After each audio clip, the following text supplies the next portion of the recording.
नमस्कार दोस्तों, विमर्श के इस अंक में आपका स्वागत है। आज मैं आपसे दो ऐसे मामलों की बात करने वाला हूं जो पहली नजर में एक दूसरे से बिल्कुल अलग दिखाई देते हैं। एक मामला बिहार का है, भरत तिवारी का मामला। दूसरा मामला उत्तर प्रदेश का है, राम मंदिर से जुड़े कथित भ्रष्टाचार और अनियमितताओं के आरोप का मामला। आप सोच रहे होंगे कि इन दोनों मामलों का आपस में क्या संबंध है। एक तरफ बिहार की पुलिस कार्रवाई पर सवाल उठ रहे हैं तो दूसरी तरफ राम मंदिर से जुड़े आर्थिक आरोपों को लेकर राजनीति हो रही है। लेकिन अगर आप राजनीति को थोड़ा गहराई से समझते हैं तो आपको पता चलेगा कि इन दोनों मामलों को जोड़ने वाली एक बहुत बड़ी डोर है। वह डोर है 2027 का उत्तर प्रदेश चुनाव। सवाल सिर्फ इतना नहीं है कि भरत तिवारी मामले में क्या हुआ, सवाल सिर्फ इतना भी नहीं है कि राम मंदिर मामले में क्या निकलेगा। सवाल यह है कि इन दोनों मुद्दों का राजनीतिक इस्तेमाल कौन करेगा और कितना करेगा। क्योंकि राजनीति में कई बार घटना से ज्यादा महत्वपूर्ण होता है उसका नैरेटिव। और आज देश की राजनीति एक ऐसे दौर में पहुंच गई है जहां चुनाव सिर्फ विकास, सड़क, बिजली और पानी पर नहीं लड़े जाते। चुनाव नैरेटिव पर लड़े जाते हैं, भावनाओं पर लड़े जाते हैं और वोट बैंक की गणित पर लड़े जाते हैं। मुझे लगता है कि आने वाले कुछ हफ्तों में जो कुछ होने वाला है वह केवल बिहार या उत्तर प्रदेश की राजनीति नहीं बदलेगी, बल्कि विपक्ष और भाजपा दोनों की रणनीति को भी प्रभावित करेगा। तो चलिए समझते हैं कि आखिर यह पूरा खेल है क्या। बिहार में भरत तिवारी मामले पर लगातार राजनीति हो रही है। सोशल मीडिया से लेकर टीवी डिबेट तक हर जगह बहस चल रही है। कोई इसे कानून व्यवस्था का मुद्दा बता रहा है, कोई इसे जातीय एंगल से देख रहा है और कोई इसे सरकार की तानाशाही का उदाहरण बता रहा है। लेकिन आज मैं एनकाउंटर सही था या गलत इस बहस में नहीं पड़ना चाहता, क्योंकि वह जांच का विषय है। मेरा सवाल कुछ और है। क्या आपने गौर किया है कि इस पूरे मामले के आसपास एक राजनीतिक नैरेटिव तैयार किया जा रहा है? और क्या यह नैरेटिव सिर्फ बिहार तक सीमित रहेगा? मुझे ऐसा नहीं लगता। मुझे लगता है कि आने वाले दिनों में इसकी गूंज उत्तर प्रदेश तक सुनाई दे सकती है और यही से कहानी दिलचस्प हो जाती है। क्योंकि राजनीति में घटनाएं जितनी महत्वपूर्ण नहीं होती, उनसे पैदा होने वाले नैरेटिव ज्यादा महत्वपूर्ण होते हैं। आज अगर आप देश की राजनीति को देखें तो विपक्ष के सामने सबसे बड़ी समस्या भाजपा नहीं है। सुनने में अजीब लगेगा लेकिन सच्चाई यही है। विपक्ष की सबसे बड़ी समस्या विपक्ष खुद है। कांग्रेस की समस्या सपा है, सपा की समस्या कांग्रेस है, राजद की समस्या कांग्रेस है, टीएमसी की समस्या कांग्रेस है और कांग्रेस की समस्या ये सारे क्षेत्रीय दल हैं। ऊपर से सब भाजपा के खिलाफ दिखाई देते हैं, लेकिन जमीन पर सभी एक दूसरे के वोट बैंक में सेंध लगाने की कोशिश कर रहे हैं। अब जरा उत्तर प्रदेश पर आइए। यूपी की राजनीति को समझना है तो दो चीजें समझनी होंगी। पहली जातीय समीकरण और दूसरी मुस्लिम वोट। कई दशकों से सपा का सबसे बड़ा सामाजिक गठबंधन यादव और मुस्लिम वोट माना जाता है। यही उसकी राजनीतिक ताकत भी रहा है। लेकिन पिछले कुछ वर्षों में एक नया खतरा पैदा हुआ और वह खतरा भाजपा नहीं है बल्कि कांग्रेस है। कांग्रेस धीरे धीरे मुस्लिम वोटरों को यह संदेश देने की कोशिश कर रही है कि अगर भाजपा को हराना है तो राष्ट्रीय स्तर पर कांग्रेस ही सबसे बड़ा विकल्प है। यानी जिस मुस्लिम वोट को सपा अपना स्थायी वोट बैंक मानती थी, उस पर अब कांग्रेस भी दावा कर रही है। यही से संघर्ष शुरू होता है। इस बीच हाल ही में मुस्लिम नेतृत्व की तरफ से एक नई मांग उठी है। मांग यह है कि अगर मुस्लिम समाज विपक्षी दलों का इतना बड़ा समर्थक है तो उसे सिर्फ वोट बैंक की तरह क्यों देखा जाए? सत्ता में हिस्सेदारी क्यों नहीं मिली? मुख्यमंत्री पद पर दावा क्यों ना हो? यहीं से विपक्ष के सामने एक बड़ा राजनीतिक सवाल खड़ा होता है। कई वर्षों से विपक्ष एक नारा देता आया है, जिसकी जितनी संख्या भारी उसकी उतनी हिस्सेदारी।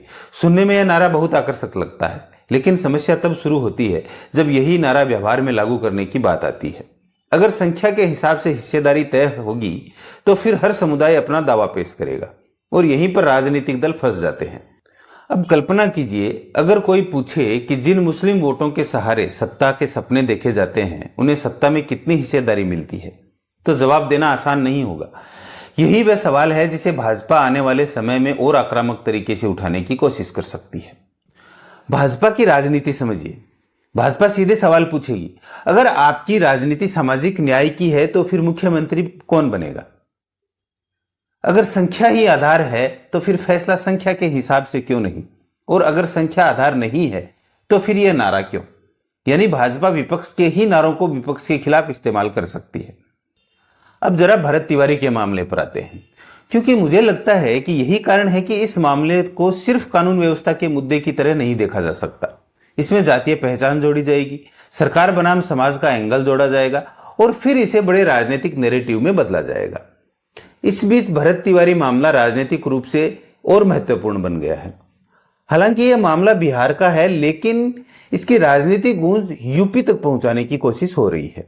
अखिलेश यादव पिछले कुछ समय से ब्राह्मण सम्मेलन और ब्राह्मण आउटरीच पर विशेष ध्यान दे रहे हैं। उन्हें पता है कि केवल यादव और मुस्लिम वोटों के भरोसे सत्ता तक पहुंचना आसान नहीं है और समाजवादी पार्टी को भाजपा को चुनौती देनी है तो उसे किसी ऐसे बड़े सामाजिक समूह में सेंध लगानी होगी जो अभी भाजपा के साथ खड़ा दिखाई देता है। ब्राह्मण समाज उसी रणनीति का हिस्सा माना जा रहा है। यूपी में ब्राह्मण वोट निर्णायक प्रभाव रखते हैं और कई सीटों पर चुनावी परिणाम बदलने की क्षमता रखते हैं। यही कारण है कि भरत तिवारी जैसे मामले को भी व्यापक राजनीतिक संदर्भ में देखा जा सकता है।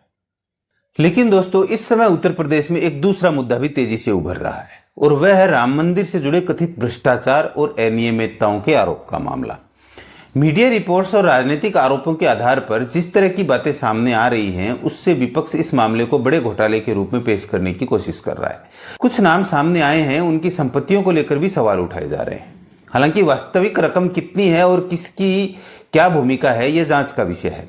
लेकिन एक बात साफ है, अगर मामला बड़ा निकला तो यह सिर्फ कानूनी नहीं बल्कि राजनीतिक संकट भी बन सकता है। यही कारण है कि योगी सरकार ने इस मामले में सख्त रुख दिखाया।